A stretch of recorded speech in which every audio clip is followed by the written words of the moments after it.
name of God, the merciful benefactor, the merciful redeemer. When we say that God is the merciful benefactor, we are acknowledging that we're all getting benefit from a power greater than ourselves. And when we say that God is the merciful redeemer, redeemer means to be able to, or have the desire to save something and bring something back to its original self that's gotten lost or gotten away from the owner. So when we say that God is the merciful benefactor, the merciful redeemer, we're saying that he's willing to save lives and bring people back to their original self. We believe that God is one. God is the one true God to whom there is no other God, and that humanity is one. And when we speak or look or research the word or define the word diversity, we find it to mean differences. Now certainly differences are not bad when it comes to cultural differences, when it comes to ethnic differences. We know that in the beginning, when we search history and follow the logic to its conclusion, we know that historically that God started the whole mankind out with just two human beings, and in the process of that scattered them out throughout the earth, and differences come about and evolve when we find ourselves geographically located in different places.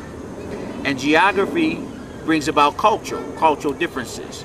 So certainly in that sense, diversity is not a bad thing. But diversity becomes a bad thing, dearly beloved people, is when we use our diversifications to harm each other and to hurt each other and to cast superiority over one another and try to have a dominance over each other. Then diversity becomes a bad thing. Differences are good when we acknowledge the fact that we each can compete with one another to bring about good for the total society. But we know that not even without a lot of research, that in our human experience, God has ordered a contender for all of us. Now, a contender, as we know, brings about opposition in our environment, and a contender is necessary to bring out the excellence in you and I.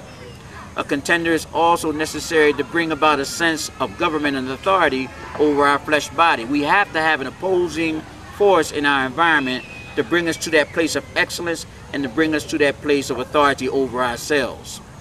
So with that having been said, this contender is not just limited to opposing ourselves, but in every aspect of our lives. Now we know that words shape and form people. We know that words build character and personalities. We know that if you take all the words out of any of us, that we can't go anywhere, because words to the human being is like gasoline to a car. If you put the wrong gas inside of a car that's supposed to function off a specific type gas, you're not going to get a good output. If you put the wrong words inside of a human being who is supposed to function and operate off truth, you're not going to get a good output. So it is important that we understand that the way that we're being opposed is through our educational system. In other words, dearly beloved people, if we don't take the time to understand and have a respect for the words that we're allowing to govern our environment, to govern our households, to govern our children's education, these words are going to go in and shape and form our children's personality and characters. And then you bring about the development of differences in diversification, almost to the point where we want to hurt ourselves or hurt one another. So again, diversification is not a bad thing when we consider that all of us are different based upon geography. But diversification is definitely a harm and a detriment to all of us when any of us want to rise up and hold a dominance or keep a dominance over the other ethnic groups. We're all in the same boat. If you can look at society as one great big huge boat, we're all in the same boat. And if all of us row and have a respect for the common rights of each citizen, then our journey back to our Creator is going to be a safe journey. But if at any given time, if any of us want to rise up inside the boat and say, I'm in charge of the boat, I'm the authority in this boat, then we're going to have a problem in the boat, and we risk the whole boat sinking from one generation after another.